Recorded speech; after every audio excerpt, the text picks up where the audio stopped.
Friends, இன்றைக்கி நம்ம என்ன பார்க்க போகிறோன்னா கொத்தவரங்காய். ஓகேவா? கொத்தவரங்காய் இந்த மாதிரி எடுத்து வச்சுருக்கேன். இந்த கொத்தவரங்காயை வச்சு நம்ம ஒரு வத்தல் குழம்பு மாதிரி செய்ய போகிறோம். அதுக்கு தேவையான மீடியம் சைஸ் வெங்காயம், தக்காளி, கருவேப்பிலை, பூண்டு, சின்ன வெங்காயம் எடுத்து வச்சுருக்கேன். இப்போ இந்த மாதிரி கட் பண்ணின்னு வச்சுக்கலாம். அதை கழுவி காய இந்த அளவுக்கு போதுமானது, இவ்வளோ தக்காளி வெங்காயத்துக்கு. இப்போ எப்படி செய்யலான்னு பார்க்கலாம் வாங்க. இப்போ கடாயை வச்சிடலாம். கடாயை வச்சுட்டு இதில் ஆயில் சேர்த்துக்கலாம். இப்போ நம்ம வச்சுருக்க இந்த பூண்டு சேர்த்துக்கலாம். சேர்த்து இது நல்லா கொஞ்சம் நல்லா வதங்கிக்கலாம். அதுக்கப்புறம் நம்ம ஆனியன் சேர்த்துக்கலாம். இப்போ இந்த அளவுக்கு வதங்கினதுக்கப்புறம் நம்ம ஆனியன் சேர்த்துக்கலாம். சேர்த்து இதையும் நல்லா கோல்டனாக வதக்கி எடுத்துக்கலாம். வெங்காயம் நல்லா கோல்டனாக வதங்கிட்டுருக்கு. இந்த மாதிரி நல்லா வதக்கி எடுத்துக்கோங்க. கோல்டனாக ஆகணும் வெங்காயம், அப்போ தான் நல்லாயிருக்கும். நல்லா வதக்கி எடுத்துக்கோங்க. வெங்காயம் சீக்கிரம் வதங்கணும்னா நம்ம கொஞ்சம் உப்பு போட்டோம்னா சீக்கிரம் வதங்கிடும். அதனால் நான் உப்பு கொஞ்சம் ஆட் பண்ணி வதக்குறேன்.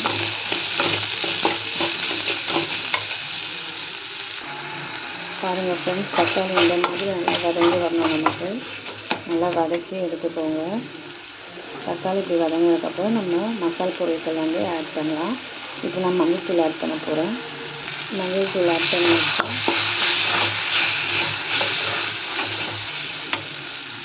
அதுக்கப்புறம் நம்ம இப்போ மிளகாத்தூள் ஆட் பண்ணிக்கலாம்.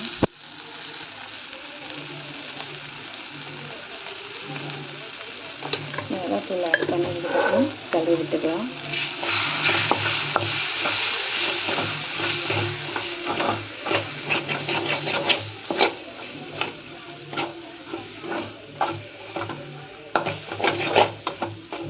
கிளறி விட்டுட்டு நம்ம கட் பண்ணி எடுத்து வச்சுருக்க இந்த அவரைக்காயை நம்ம சேர்த்துக்கலாம். அதில்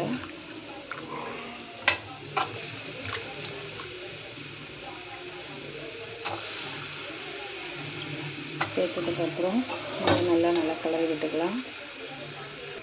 இப்போ பாருங்கள் ஃப்ரெண்ட்ஸ், இந்த மாதிரி நம்ம கிளறி விட்டதுக்கப்புறமா நம்ம இதில் நம்ம வீட்டில் அரைச்ச இந்த ஒரு பொடி, இது என்ன பொடினா தனியாவும் வெந்தயமும் போட்டு அரைச்ச நானே அரைச்ச பொடி. இதை நான் இப்போது இதில் ஸ்லைட்டாக தூவி விடுறேன். அதாவது வெந்தய குழம்பு மாதிரி இருக்கும். 2 தடவை நான் தூவி விடுறேன். அதாவது ஒரு அரை டீஸ்பூன் தூவி விடுறேன். வெந்தயமும் தனியாவும் போட்ட பொடிங்க. இதை நான் இதில் ஆட் பண்ணுறேன். அதனால் நமக்கு வாசம் கொடுக்கும், உடம்புக்கும் நல்லது. தனியாக நம்ம யூஸ் பண்ணால் நம்ம ஆரோக்கியத்துக்கு ரொம்ப நல்லது. இப்போ நல்லா கிளறி விட்டுட்டு இப்போ தேவையான அளவுக்கு தண்ணி சேர்த்துக்கலாம். இப்போ நம்ம தண்ணி சேர்த்தாச்சு. தண்ணி சேர்த்துட்டு இதை நல்லா கிளறி விட்டுக்கலாம். கிளறி விட்டுட்டு உங்களுக்கு எந்த அளவுக்கு தண்ணி உங்களுக்கு கிரேவி வேணுமோ அந்த அளவுக்கு நீங்கள் தண்ணி வச்சுக்கோங்க. நிறைய தண்ணி வச்சுக்காதீங்க. நான் இது மாதிரி திக்காக வச்சுக்கிறேன்.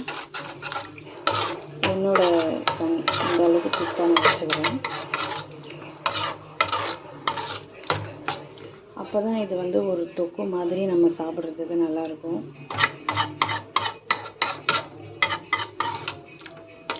பாருங்கள் ஃப்ரெண்ட்ஸ், இந்த அளவுக்கு கன்சிஸ்டன்சியில் நான் இன்னும் கொஞ்சம் தண்ணி மட்டும் சேர்த்துக்கிறேன் இதில். ஏன்னா காய் நமக்கு வேகணும், அதுக்காக. இப்போ இந்த அளவுக்கு நான் தண்ணி சேர்த்து ஏற்கனவே உப்பு சேர்த்ததுனால உப்பு சேர்க்கலை. சப்போஸ் புளி இப்போ நம்ம ஒரு கொதி வந்ததுக்கப்புறம் நம்ம புளி சேர்த்துக்கலாம்.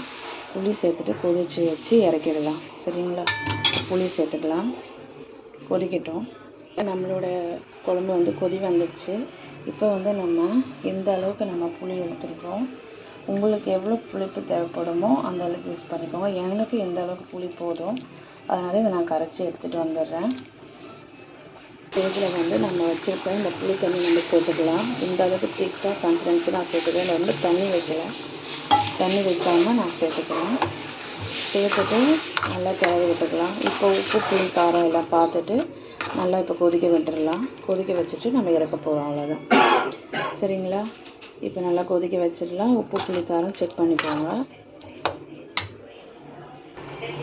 பாருங்கள் ஃப்ரெண்ட்ஸ், எனக்கு உப்பு மட்டும் கம்மியாக இருக்க மாதிரி இருக்கிறதுனால கொஞ்சம் உப்பு நான் சேர்த்துக்கிறேன்.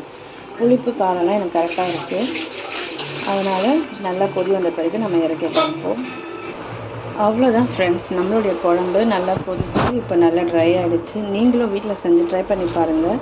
இந்த மாதிரியான கொத்தவரக்காய் தொக்கு சரிங்களா? ட்ரை பண்ணி பார்த்துட்டு எப்படி இருக்குன்னு கமெண்டில் சொல்லுங்கள். மறக்காமல் என்னோடய சேனலை சப்ஸ்கிரைப் பண்ணுங்கள். தேங்க்யூ ஃபார் வாட்சிங்.